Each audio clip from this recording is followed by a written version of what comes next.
Good evening, everyone. I am Damnish Kumar, part of the organizing committee of SCL Hack IITK 2021. What a day to have this webinar. We had an massive outage yesterday for all the social media channels, WhatsApp, Facebook, Instagram. I'm sure everyone got impacted. So it's a good day to have the webinar, which is on the cybersecurity and the zero trust security model.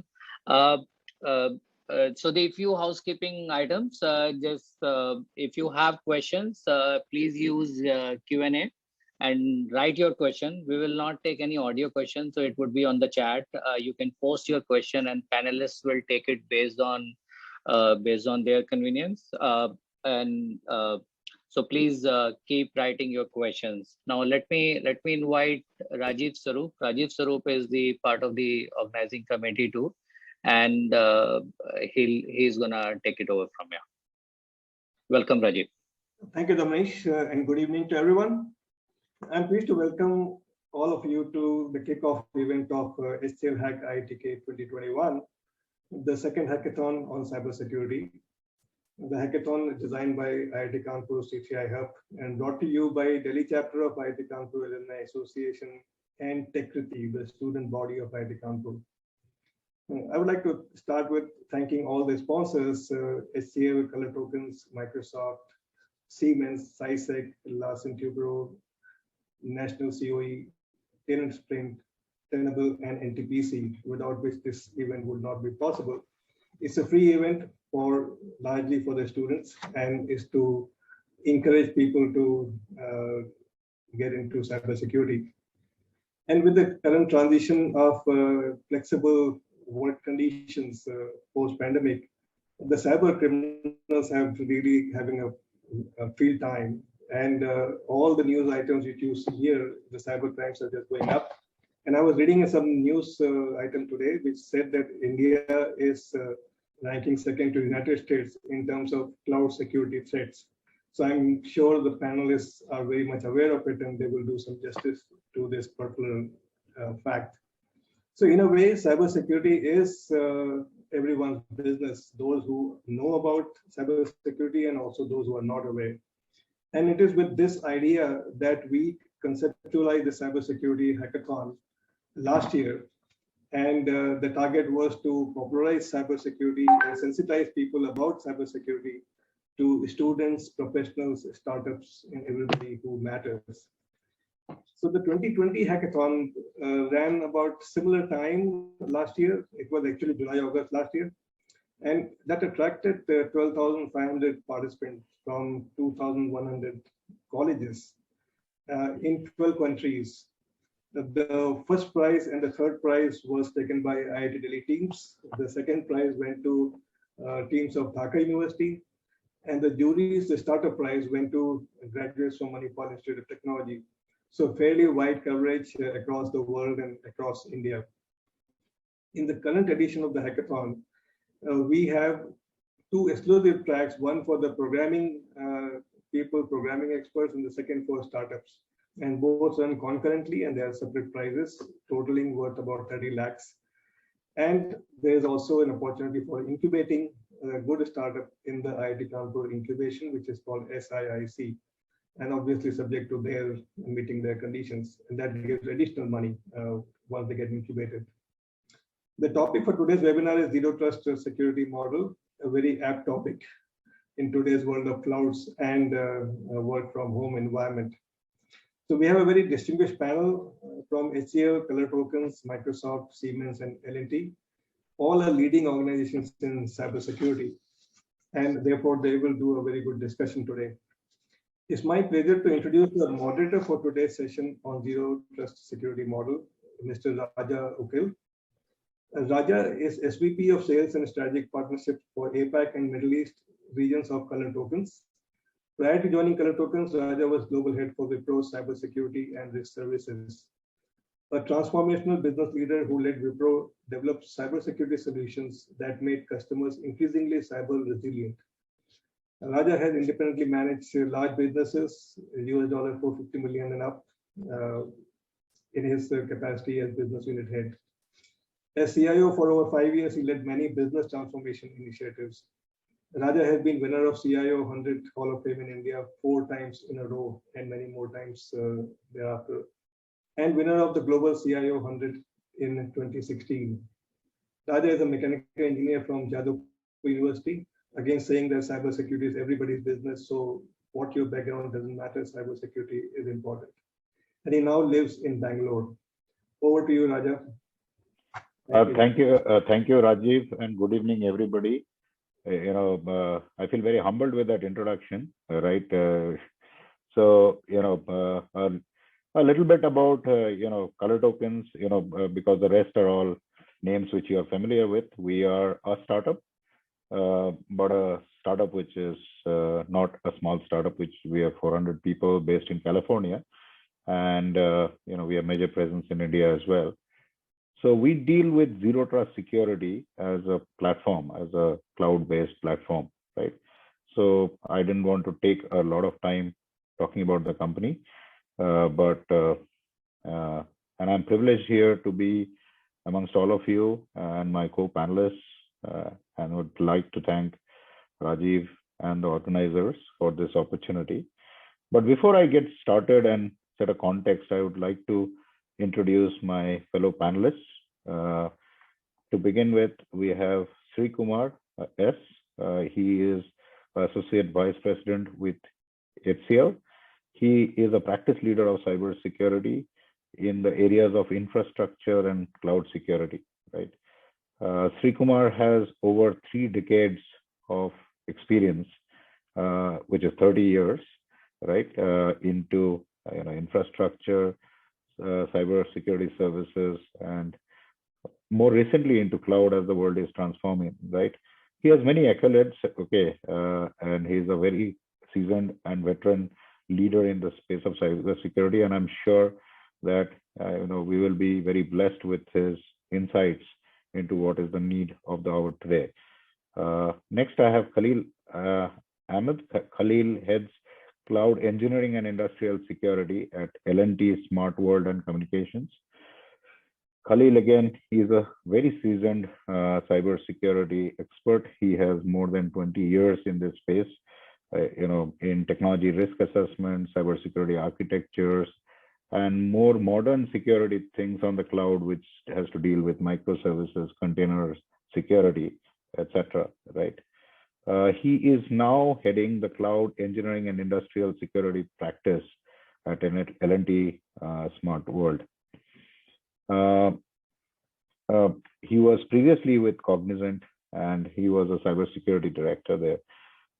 Next, Abhishek Kumar, and my co-panelists, if you could raise your hands, even though their names are in Zoom, I'm not sure about the display, right?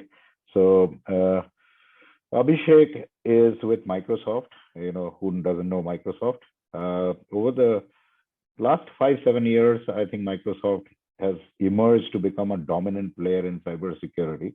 So we know Microsoft to be the Windows company. Then they transitioned into cloud with Microsoft Azure, and now they are almost a complete end-to-end cybersecurity player. And I have personal experience in visiting their headquarters many times, and I've seen the phenomenal amount of work Microsoft is doing in this area, not only for selling their own products, but they also do a lot of work with various governments in order to track and help in cyber criminals and cyber investigations, etc.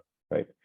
So Abhishek's specialization, as you would have guessed it, is in digital security. He is the digital security leader, okay, and he has a lot of certifications to back up his experience, right, in the cybersecurity space.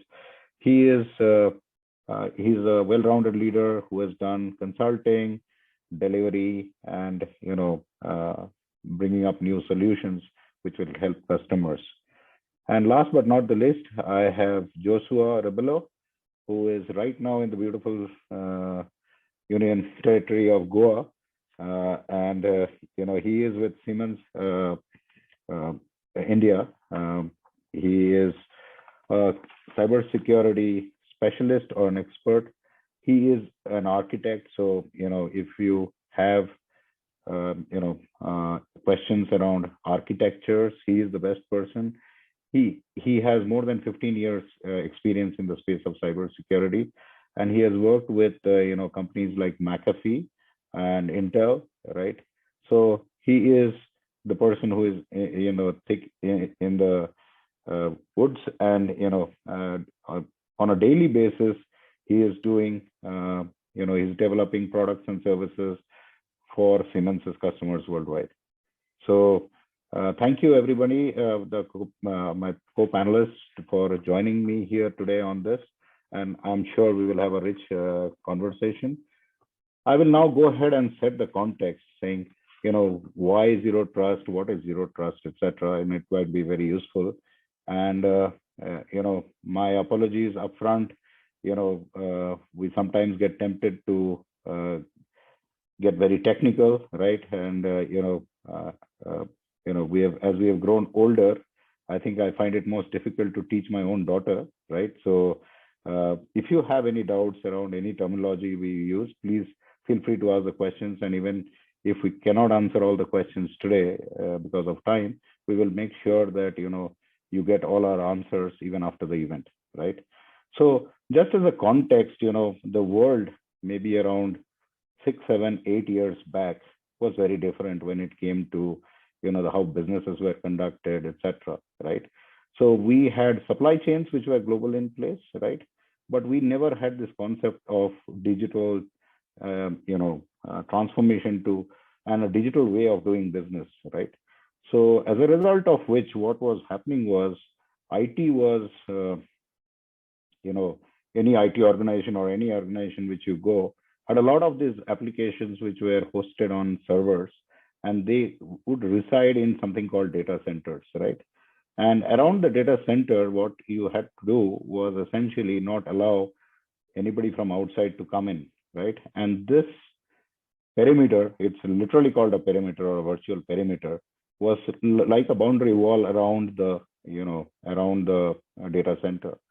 And there was a gate, and there were rules to, and who could enter the gate under what circumstances. And this gate was called a firewall, right, in simplistic terms.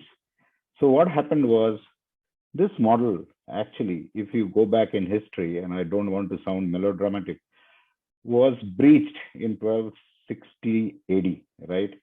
You remember the Battle of Troy, right? Remember the Trojan horse, right? Think of Troy as a perimeter, the perimeter around Troy, right? And that's why they were probably called, and Trojans came from there, right? So it was as early as 1260, it was rendered useless, right?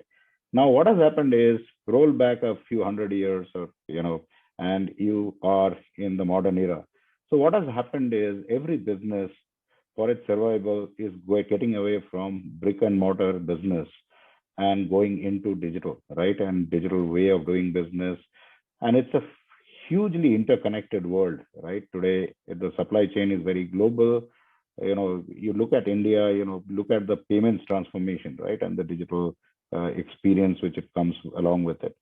So as a result of which, what has happened is, increasingly, chief information officers have found it difficult to deliver this kind of capability within the data center. So they have started adopting cloud in a major way, right? So we've talked about Microsoft, but there are others, like AWS and Google Cloud Platform. That has become, people have started developing applications or moving applications there, right? So that, you get capability which is not possible otherwise within the perimeter or within the data center. The second thing what has happened is, before the pandemic, I think every organization to the tune of 15-20% would be roaming users, right? They never used to be called work from home users, right? It was almost a taboo to work from home, except for one day a week. It was very fashionable to work one day a week in a month, or 2 days a week in a month. So what has happened, this pandemic has taken the world upside down. Businesses have been under a lot of stress. The economy has not recovered. And more importantly, everybody has gone at home. And I can tell you, I speak to a lot of CIOs and chief information security officers. So they don't know how to handle this. They didn't know when this pandemic happened. So, they didn't have so many laptops, so people were accessing from personal devices, etc. So with all this, what has happened is, one is the cloud adoption, the other is people working from home, and the devices being anything, right? Means it could be an iPad, it could be an iPhone or an Android phone. So if you look at, remember that gate around the perimeter, now there is no one gate, right? In fact, it is a series, thousands of gates, which anybody with malicious intent can get in, right? So as a result of this, the cyber risk has gone up for an organization many fold. Now, I am not a huge fan of data points, but it might make sense to give you a brief overview of what has happened, right, in the last 1.5 years, and you have essentially seen that, right? I noted that down somewhere. Just give me a second. So what has happened is, if you look at just the first half of 2021, which is January to June, there has been a 93% increase in ransomware, okay, compared to last year, right? Compared to last full year. So what is a ransomware? We all know those red screens. So, somebody comes into your environment and actually encrypts, okay, a server or a database, and then forces you to pay money. Now it has become more complex to say that they have genuinely taken your data. They also take the data out. So it's almost like called a data breach as well. There is another interesting point, and if you get a chance to read it, my request is all of you should read it. IBM actually reports every year, a state of cybersecurity report. There are state of cybersecurity report from everybody from my previous organization, but this one particularly researches well in the area of what does it cost an organization if there is a breach, right? So in 2019, right, there was the average cost of a breach for an organization around the world was 3.92 million. Whereas in 2021, it's already 4.24 million. So imagine if a company gets breached, they just have to spend that much money on an average. Now, if you look at healthcare companies, for example, in the US, that number is around 9 million, right? Now, this is not the only impact of a cybersecurity incident, right? Your reputation goes for a toss. Your customers wouldn't want to do business with you, right? So it's a brand reputation question as well, apart from the financial loss. So one loses revenue, incurs cost in trying to mitigate, put in a lot of new processes and technologies. So now what are we doing as an industry about it, right? And that's the key question. Here comes zero trust. Now, if I look at, a few years back, zero trust was a concept which was coined by Forrester, which is a research analyst firm, right, in 2010. And what was a zero trust principle, right? There's nothing called zero trust. You can't trust nobody, right? So it says that it relies on the principle of least privilege, which means that I will be given rights or access to do whatever I require to do my work and nothing else, right? So fundamentally, that is what it means. And it also means that, you constantly authenticate everything which is connecting to your assets, right? Applications talking to applications, user talking to applications, devices interacting with your applications or servers and whatever, right? So at a very basic level, that is what is zero trust. Zero trust over the last 10, 11 years has also evolved, right? Because nobody implemented zero trust and talked about it for this so many years, simply because, the world was not so, bugged with all this ransomware and cyber breaches, right? So if you look at it, several organizations have contributed to making zero trust where it is today, and it's still evolving. So, Google, Beyond Corp, if you know what Beyond Corp as a concept is, as an architecture, was later promoted by Google. Microsoft did a lot of work in this space through conditional access, and now they are talking about passwordless authentication, right? So everybody is contributing, and now the definition has also spread. If you look at Gartner, which is another leading research analyst firm, so they have now talked about, SASE which is Secure Access Edge. And then, they talk about cloud workload protection. But at the fundamental, I think, without going into jargons about definitions and these, I'm sure you can get a hand on and read. I think important thing is the world has come to realize that the traditional way of doing security is no longer enough to protect an environment, right? And that is why there is an absolute need to look at something different. And zero trust has been widely accepted as the only possible alternative to save the world from, such menaces. And if you look at, I was reading a survey report, which was done by the US government, for larger enterprises. And it is interesting that 82% of the organizations are actually putting a zero trust strategy in place, or have put something, and, or are doing a project, or have done some part of the project, right? So I know it was a very long context setting, but I thought it was useful. And, with that, I will go over to my panelists.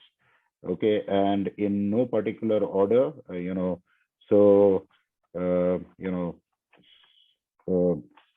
we will go round robin, right? We will have one question each for all five, and then we'll come back and do the second question.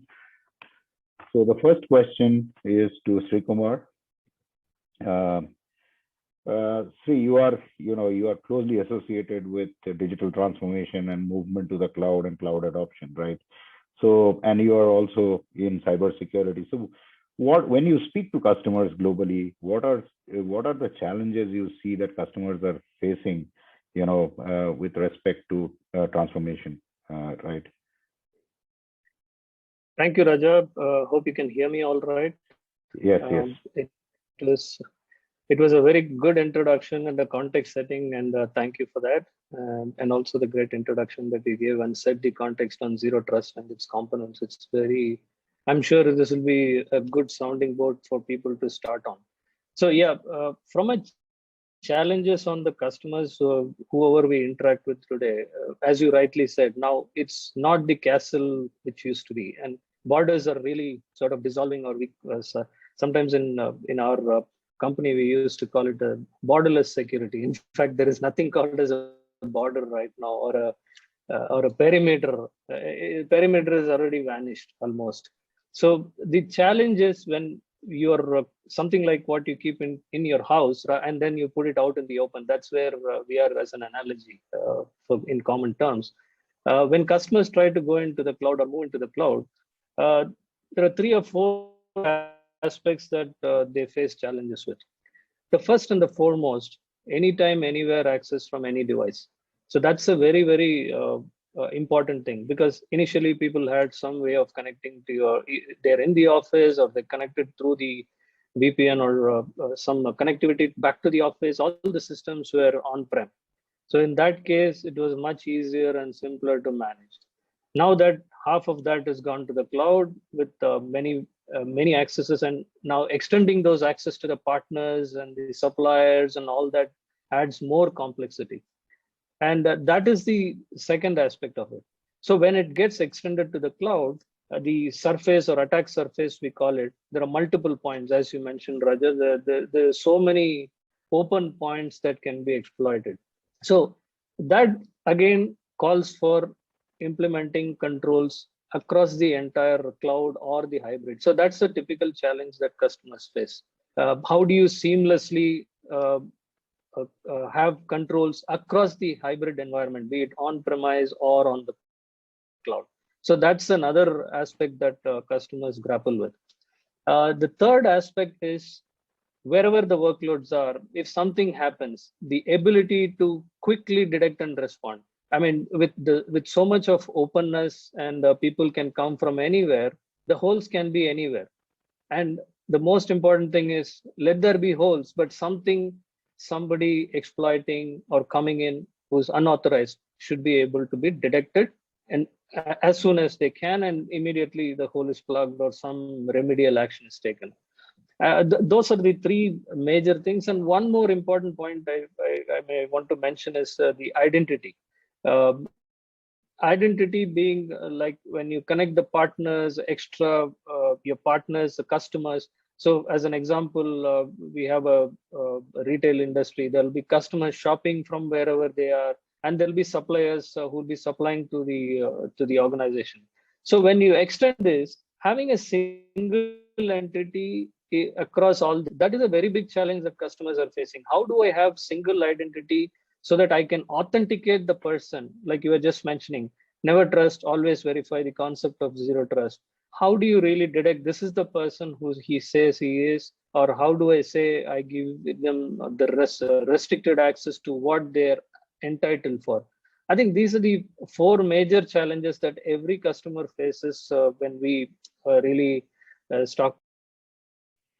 So, Srikumar, thank you. I think there is a question from the audience, and I thought it was very logical extension to what you are saying. If you could briefly touch upon, there is a question around multi-cloud, infrastructure management and application management scenarios. Does it change, when you are dealing with multiple clouds? Because most enterprises will have data centers on-premise as well as multiple clouds. Correct. Would you want me to respond now, or I think it is. You are just, it's more a logical extension to what you were just saying. So if you can briefly answer that, it will be perfect. Sure. So infrastructure management, again, most of there are third-party tools which help you seamlessly manage whether you have multiple clouds or a combination of hybrid clouds. So every organization now subscribes to more than one cloud as a provider. That's where this multi-cloud concept comes in, right? And then you also add your on-premise infrastructure along with it. So there are platforms or tool sets available which can help you to manage this across the multiple areas of, let's say, the on-premise or across multiple clouds. That is at the infrastructure layer. And application management is a slightly a different ballgame because that goes back to your applications management or the development life cycle, how well you are able to validate your code before it gets into production. So that's what the DevSecOps people talk about. There are things like testing that you do, IAST, SASDAS, those type of concepts. So I think those are things that people probably have to be aware of as part of the development process before something gets onto the production. Hope that helps. Yes. And just, Venkat, to your question, from a cybersecurity standpoint on multi-cloud, it's important to adopt platforms which can, give you visibility across all your cloud environments and data center and consistent policies. The good news is companies like Microsoft and some of its industry peers have also come to recognize that, there is a large real estate outside of what Microsoft deploys.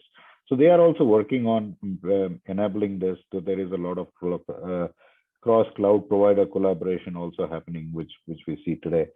So over to Khalil. Khalil, given your background, I think, and because we are talking cloud, if you can briefly discuss, the role of threat modeling in a cloud, environment, right? Cloud application environment. And if you could also explain to the audience briefly what is threat modeling, and then how it is, absolutely necessary in a cloud environment, it will be very helpful. Sure. Thanks. Am I audible, Roger? Yes, absolutely. Okay, nice. So good evening once again. So it's actually good. This is the kind of need of the hour. The zero trust principles that we have been summarizing. Just to touch upon, I like three key ones always to have in mind as a security practitioner. So maybe before I touch upon the key question on the threat modeling, especially in the cloud environments we deal with modern apps. So before we touch upon that, I'll just briefly talk about the zero trust principles that we all want to kind of take away from this session. One is obviously, like Sri, my colleague said, identity. So we ought to be today look at identity is not only the user individual or consumer identity, but it's also talking about the non-interactive logins like the APIs, the service calls. These are also actually claimed as identities today. They also need one identity. So verifying the identity explicitly. Khalil, you need to be a little louder. I think, you know, Was it? Maybe the network is not Is so this good. better now? If without the headset? Yes, it is. It's much Okay. better. Yes. So, yeah. All right. I was just summarizing that, you know, zero trust principles that we may want to take away from my audience here. So one would be that, you know, the verification of the identity to be done explicitly, whether it is, you know, a user accessing or whether it is a system or service call accessing. And the second principle, you know, we always see the large organizations also mandating is the use of least privilege. Once you identify and you verify the identity, then you ensure that the privileges given to that identity is based on the kind of, you know, use case that they are working on. So keep it minimum to the purpose. And the third most important from a zero trust perspective is to actually have an assumption that a breach has already occurred. So your mindset as a security practitioner or, you know, a security professional would actually be very different when you look at deployments, live environments, to see if it is an assumed breach. Then, you know, how would you actually look at, you know, looking at a defensive architecture or defensible architecture? Right? That's just the, you know, key principles you may also want to, you know, have it for yourself. Now, on the threat modeling, before we talk about threat modeling, right? We see there is this, you know, modern apps becoming more popular in the cloud environments.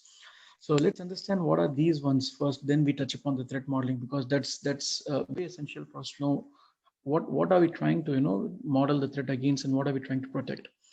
So in a nutshell, if you see today, every organization, whether it is, you know, any sector, enterprise, industrial, government sector, so you see these organizations are kind of very aggressive in trying to innovate, digitalize, and adopt and migrate to cloud for various other benefits, right? These are all inherent benefits.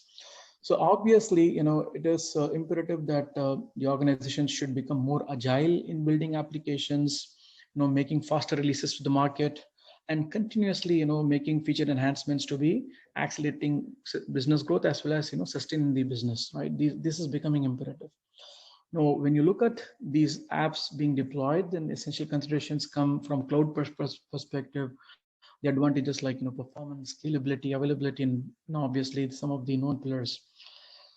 Now, all these expectations from the organizations for, you know, the modern apps obviously are being addressed by a modular application architecture, which is well known for us today. If you see, microservices based, you know, application architecture is becoming very prominent, which actually decouples the application modules and functions of a monolithic application as packages and package these services as a service, as a microservice, and these microservices run on containers, and these containers obviously in the deployment environment communicate with each other over an API.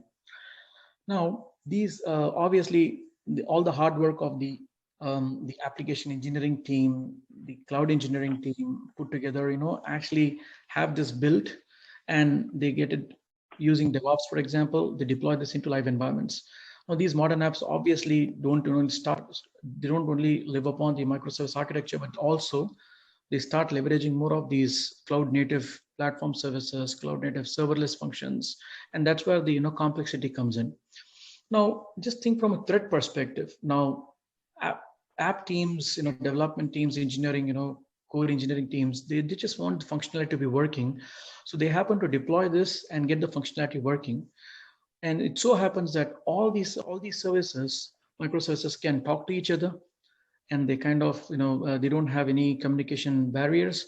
They exchange information without any kind of limitations, any kind of limits, restrictions. And if so, there is an adversary kind of intruding in this environment, and there's a high possibility that he can navigate through lateral movement, try to see which all services seem to be more resourceful, and try to make data calls and start exfiltrating the data. So this is where we kind of get to see, you know, eventually a loss of, you know, data, and the business eventually lands up to large scale penalties, sometimes also files bankruptcy. And startups got to be very cautious of this, because, you know, it's growth hacking market, you know, so you really want to try out anything, everything, and the security becomes eventually the last in the row, right, as a priority. Now, what do you want to do as from a zero trust perspective, right? As a security practitioner, like I said, a professional, we want to be, you know, very conversant and very familiar with the the service that the platform is offering as a business service or business platform, what is it offering? The consumer interacts with the, let's say cloud hosted platform, a modern application, could be an e-commerce application, net banking application, and consumer, initiates a transaction and performs some action. There is some resource responses that go back to the user, and that is how eventually you get to see that, a service being fulfilled. So as a security practitioner, it is more important for us today to understand the business context of this application, to understand the data flow path for the service fulfillment, and then understand the underlying microservices that engage in fulfilling the service request. By knowing that, you eventually now get to start limiting the data flow path for the service calls and ensure that you don't want any microservice to communicate with anything else. You just want to restrict and limit that, to the purpose it needs to engage in a transaction or make an API call. This is where you look at key concepts of microsegmentation coming in from zero trust. One is at the network level, where you kind of, keep the microservices and containers in the pods to talk to each other only if there is, necessity for the service fulfillment and data, communication to happen. That's at the network level. You kind of put barriers. If there's no necessity for these two pods from a microservice to another service to talk, communicate, then network level segmentation, network policies take place. And also, if at all there are two microservices need to talk to each other, the backend, let's say there is a service catalog, there's a product catalog in the e-commerce side, there is a e-cart microservice, there's a payment microservice. So if there is a necessity of these to talk to each other, the backend, then you kind of set up a microsegmentation at the identity level to ensure that the exchange of information, once the microservice has been identified, it is not a rogue microservice being introduced, but if it is a legitimate one, then you kind of allow after the verification, like I said, verify the identity explicitly, then you allow the communication to happen only for the data it is permitted to exchange based on the API calls. So absolutely. So kind of, yeah. Khalil, thanks. In the interest of time, I'll go to Abhishek. Abhishek, I have a big question for you. We have around 22 minutes left. Okay, so we have all this while heard about business continuity, right? We have also heard about these breaches. We have heard about zero trust, but there is a nirvana stage which is called cyber resilience. Okay, so if you could explain in simple terms, right? How do you get to a cyber as a resilient enterprise? And briefly, because you guys are doing a lot in security and zero trust as well, maybe a very high level view into what Microsoft is doing with respect to its strategy, right, will be very useful. Yeah, thanks, Raja, and good evening to all the attendees. So yeah, I'm not sure how many organizations have reached that nirvana stage, Raja, but I'll share my perspective. And I'll go back to what you started with, right? So initially, in earlier days, you had a data center and you put a firewall and you feel safe behind it, right? And you probably, if you tighten the firewall rules, the organization may feel that breaches cannot happen. But the reality has changed, right? So today, again, as Khalil was mentioning in between, we live with a breach mindset, right? We today feel that, hey, in spite of all of the controls, all of the technology we are deploying, something may still go wrong. And that's why organizations need to have this framework or this state where they can be highly cyber resilient, right? I mean, and it's kind of related with the business continuity angle, which you said, but business continuity considers so many other things like physical events and floods, natural disasters, social, political events, things like that. Whereas in cyber resilience, because of our so much of dependence on digitization, it's important that our dependence on this technology is also resilient enough. And this particular cyber resilience is many organizations are going through it, and it's a journey, I would say. And there are many moving pieces to it, as you mentioned, Raja. There are so many different pieces to achieving a good, robust cyber resilient stage.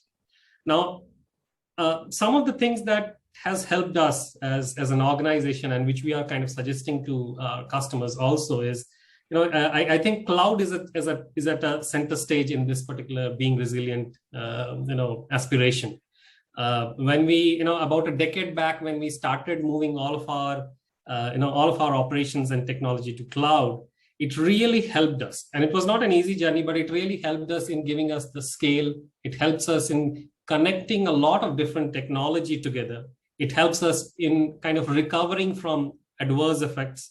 It also gave us a lot of ability to analyze things, right? And in cyber resiliency, building power to analyze things is very important, right? So for example, let's say, you have, a very large digital footprint. You have the servers, technologies, network, data, right? And so many things are happening with it. And if you take a look at all of the attackers or the malicious users, they're always trying to do something. So to be able to derive intelligence from all these things which are happening and to be able to respond to it, cloud has really helped us. It has really helped us bring together a lot of technologies and making sense out of whatever is going on. But then there are a lot of other things which have also helped, right? And if you talk about cyber resilience, it's actually managing risks across your entire digital estate, right? Be it, you'll start with perhaps identity, data, network, applications, and so on, right?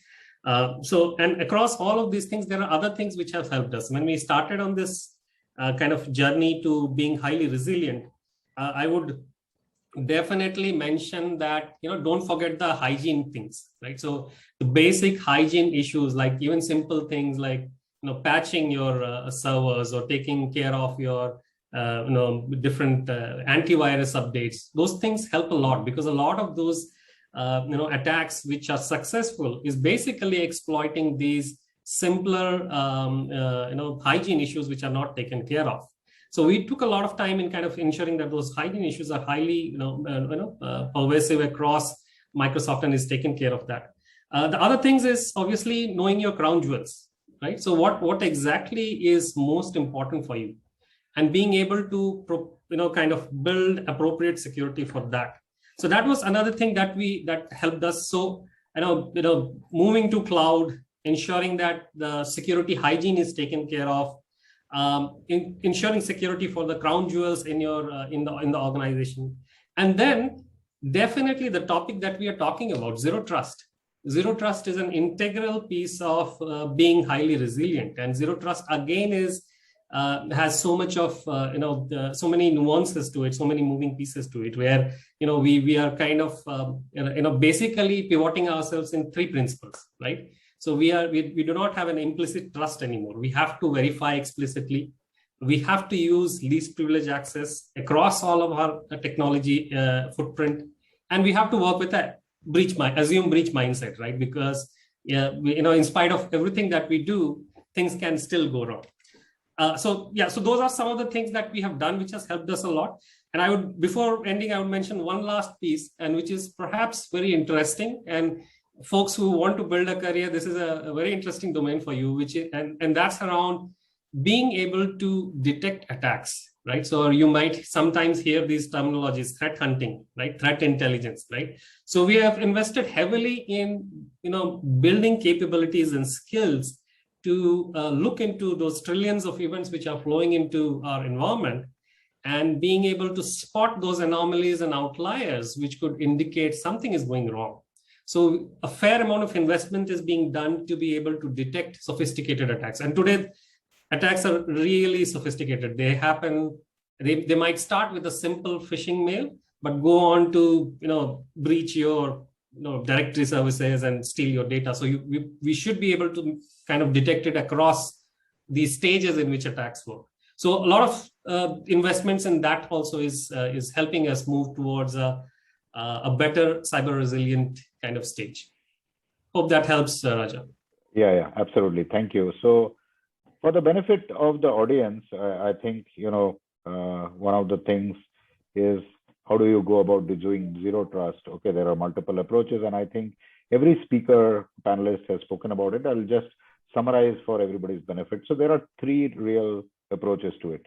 One, I think right from Sri Kumar, everybody said identity is very critical, right?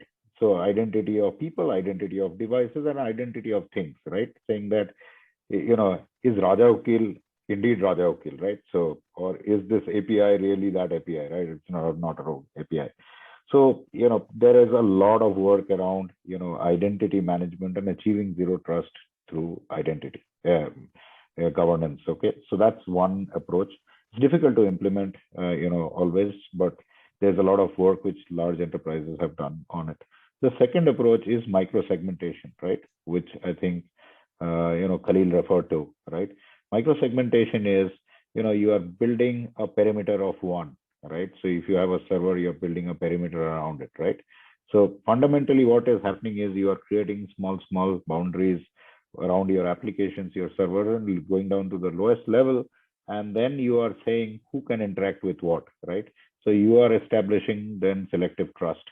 And the third, which is very relevant in the pandemic times, is what is called, various terms. Somebody calls it ZTNA, Zero Trust Network Access. Some people call it SASE, which is slightly different from ZTNA. It's more overarching. But and some people call it software-defined networks. But essentially, what it means is, can I access, right, from any device and from anywhere, right? And an application securely, whatever I need to access. It could be a SaaS application, it could be a PaaS, it could be a monolith application, doesn't matter, right? Whether I'm in office from whatever device. So just for the benefit of everybody, that's really the definition of, or the three approaches of zero trust. Zero trust, remember, is a framework and a concept. It's not one magic, a silver bullet that, you fire and you're done, right? So obviously, people need to plan for it. It was very difficult earlier. Right now, it has become simpler with the availability of technology, right? So with that, I'll go over to Joshua, and thanks, Joshua, for being patient. I think, in the interest of time, I'll ask 2-3 questions to you, and I know these are your, you would absolutely love it. And, so one is, I think, you also come from Siemens, which does a lot of work around, on the factory side, the OT side, the IoT side, etc. Yeah. So is zero trust applicable there, right? Means, and what does it mean? So that's one part of the question. And I think there was a question from Rahul, if I'm not mistaken, right, which said that please share examples of large breaches. Rahul, this is available on the public domain. We obviously cannot talk about breaches with our customers if they have not published it, and we do not have their approvals. But you can, in India itself, Cognizant was breached very severely. There are multiple, right, major breaches which have happened, right, with a lot of implications. But Joshua, what I wanted to know from you, that are the hackers today, let's call it hackers in the absence of a better word, using a very different types of techniques that, none of the traditional things are able to catch it, right? And so if you can quickly give an answer to this too, it will be very helpful for the audience. Yeah, so the hackers are using advanced threats, attacks, but at the same time, they are using IT attacks into ISIS environment, that is the industrial control systems. So historically, right, the OT environments were considered as air-gapped, but it has proven that it is a myth, because we have heard a lot of breaches, a lot of ransomware, like we heard a ransomware attack on Dr. Reddy's lab. There was an attack, a cyber incident on Serum Institute, and even on our nuclear power plant, Kundakulam, there was an attack. And a couple of months back, we saw that there was an outage in electricity in Mumbai. So a lot of nation-state attacks, nation-state attack vectors are focusing on India. And it has been proven that OT, which was supposed to be, considered air-gapped, working in isolation, somehow or the other converges into the IT environment. And that is where the hackers, try to see whether first they can hack into the IT environment, and then if there's no secure IT-OT convergence, whether they can laterally move on to the OT environment. And how can zero trust play an important role in OT security is, see, basically in OT environment, it is like, there are different levels, the way how it has been installed. So there is level 1, 2, 3, 4, and 5. So level 1 to 3 is actual OT industrial environment where the SCADA systems, the controllers, all of these function together for the working of the full factory. Level 3.5 is like the bridge, and level 4 and 5 is the IT or enterprise environment. So it is to level 3, that is where the communication happens. And what I would say is, if we have something called Industry 4.0 architecture, which is a secure industrial architecture in place, a secure IT/OT convergence, and then on top of that, for implementing least privileges, we have the zero trust components or zero trust architecture in place. We can have, like a secure OT ICS environment. So here is where the zero trust component or the zero trust platform is going to verify whether previously it was just, like IP address trying to communicate from IT environment enterprise to the OT environment. But now here with zero trust, we can verify whether human to application is allowed, or user to this particular application or to this particular zone is allowed, or application to application communication is allowed. So after, we never trust here, right? We never trust any of this communication. We verify, see whether these privileges are allowed for this particular user based maybe even on the risk profile. So as of now, zero trust for ICS has not yet matured to that level, but I'm hoping that, going forward, it will mature, wherein there'll be dynamic risk profiling, which will take place. And based on the risk score, the privileges will automatically, dynamically be adjusted. So if based on vulnerabilities or some behavior of a particular user or IP, it can either give a risk score, and accordingly the access can be controlled. So that is like for the matured, the zero trust architectures. So this is how, like we can actually use zero trust and have security been addressed for ICS environments. At the same time, I believe that's actually thing is that ICS is legacy platform, legacy protocols, industrial protocols. So it is not the same as IT environment. So kind of they are, little behind when it comes to security. So if we build around it, the good defense in depth architecture, then we will be able to, kind of take care of the security on the whole.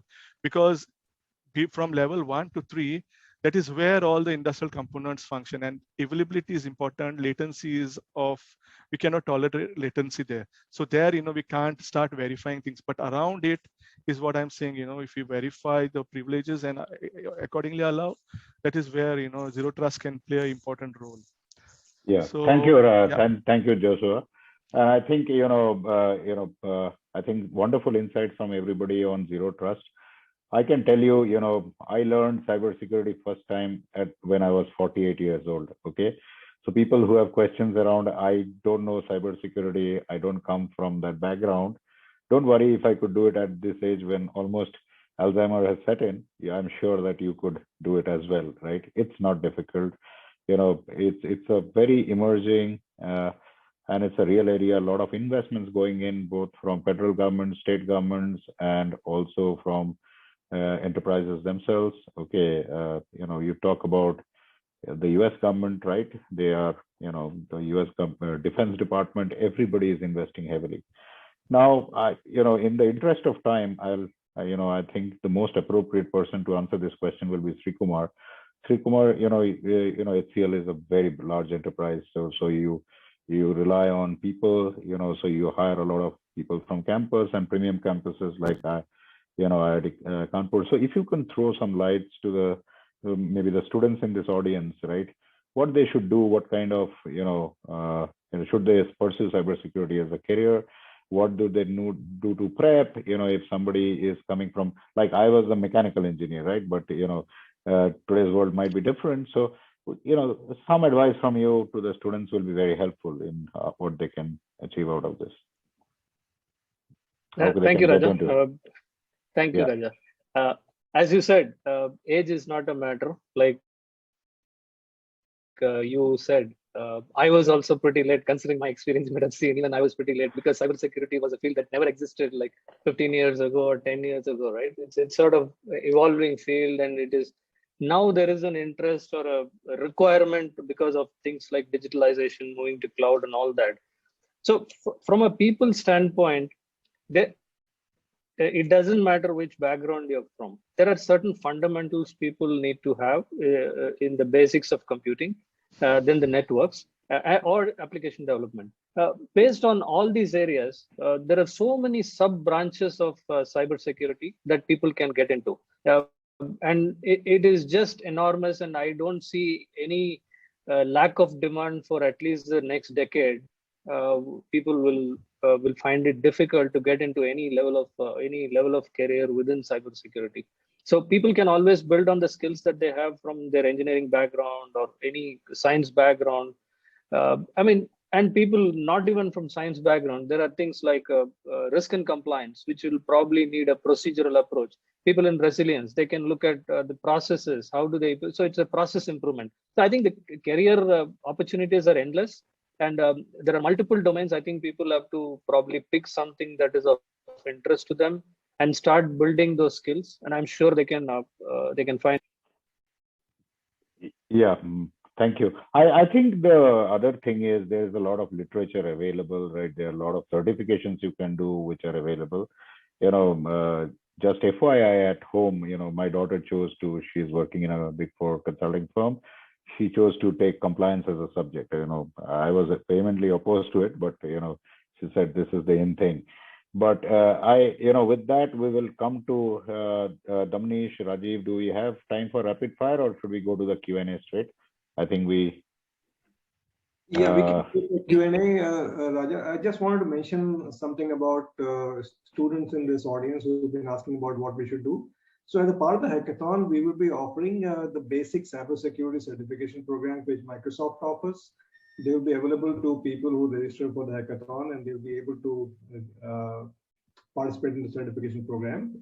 Secondly, for professionals, IIT Kanpur does offer certificate programs which can be done online and on a part-time basis. So there'll be more information as we go along during the hackathon. So Raja, back to you. Yeah, so to the questions, I think, broadly I've read through the question, okay? So one set of questions is around customers, right? Large enterprises, small enterprises, how are they, are they investing enough? Do you see it in India, right? Does it take more time, etc., right? And the second set of questions really relates to, the attacks, right? Is there law enforcement not possible, etc.? Okay. So, why aren't there laws to prevent cybersecurity? Okay, so I'll just attempt, and any of the panelists feel free to add, right? On the second question, right? How they are able to anonymize themselves. There are various techniques. So, for example, somebody's credentials can be stolen, right? Just a simple example: when you go to an ATM, you remember there was this skimming happening of the ATM cards, right? Nowadays they put a cover on top of the hand so that even if they clone the card, they don't get your PIN. So, there are many ways, and there are many ways to prevent it as well. So one of them is multi-factor authentication, right? So which you get like an additional authentication on the Authenticator app or as text, etc., right? Or for example, as Abhishek said, basic hygiene things like patching, right? If you don't patch systems, they're vulnerable. So somebody can come in and exploit, right? And if you have kept one of the gates open to that application, you hear about all the time websites getting hacked, defaced, etc. How does it happen, right? Because something or the other is vulnerable on that application. So there are several techniques. And just as a data point, it almost takes 150 days before a breach is identified and another 65 days to remediate it, okay? So hackers don't come in, they are not like, bank robbers, okay? That they will pull out guns and in 1 hour they will be gone with the cash. They will sit silently, do a small thing so that you will not find them doing anything exceptional or out of the ordinary, and then they breach it, right? So So Raja, there's this popular saying these days that hackers don't break in, they log in these days. Yes, they have your password, they do a proper login. Yeah, absolutely. So there are multiple techniques which can help solve this. You hear about increasing user awareness that users are the weakest link. I fundamentally don't agree to that. Okay, if I get an SMS with a link, I will always click on it, right? Means there will be. We have done a lot of, in various organizations, we have done a lot of this phishing simulations. you will be surprised, close to 30% of the people always get phished successfully, right? So, the world needs better ways of dealing with such things. So The second, actually on the students, right, there were some questions on opportunities, how we can build and all. I think there was some questions on that. So I'll come to that. I'll come to that, Joshua. So another thing is there a significant cost involved? Does it replace any of the current technology sets? Okay, those questions. And how does the effort varies from large organizations to small organizations? The answer is yes, right? So zero trust does not necessarily replace existing investments right on day one. You can slowly remove them, and yes, the effort is significantly higher in large enterprises as opposed to small enterprises. The reason being, their real estate is much bigger in terms of their application servers, etc. And second thing is, large organizations also have a lot of governance and control and policies, right? So unfortunately, what has happened is, we all come from companies who are exactly focused on how to make life simpler for our customers and help them get to that end state which they desire very quickly. Joshua, go ahead on the advice on the careers, okay? Yeah, so I mean, since we have students and kind of startups also in this call, I thought maybe some research ideas will also be good for the students who are working on AI, ML and analytical models, mathematical models. So we have one problem, that is data privacy. Like, for example, if there are multiple hospitals and, they have their own customer data and they want to do analytics on top of it, but they want to collaborate, different hospitals in different regions want to collaborate and, want to do analytics on top of it, but they cannot share the customer data because it is PI data. So this is where, something called homomorphic encryption and other encryption methods come into play, wherein you encrypt the full data with homomorphic encryption, send it across. And then when data is in use in the cloud, you send it across to the cloud service where the data scientist will be, processing it, but they will not have access to plain text data. They will have access to encrypted data. They will, run the functions on the encrypted data, get the output, and then decrypt it. But the output will be only like to get how many people in which region or which age are susceptible to cancer or many other things. So that is one area of research, which students can explore, because homomorphic encryption is something which is still been researched on. There are some things which are it is slow. There are less computations which can be done. There are less algorithms, but it is still a research topic. And people who are interested in mathematical, AI, ML, this model building and all, they can actually try to explore around this area and try to address the data privacy, where data can be shared, but it can be shared securely without breaching PI data, without exposing any PI data of customers. Thank you, Joshua. So I think we have come to the end of the session. To my co-panelists, I would have loved myself to hear more from you.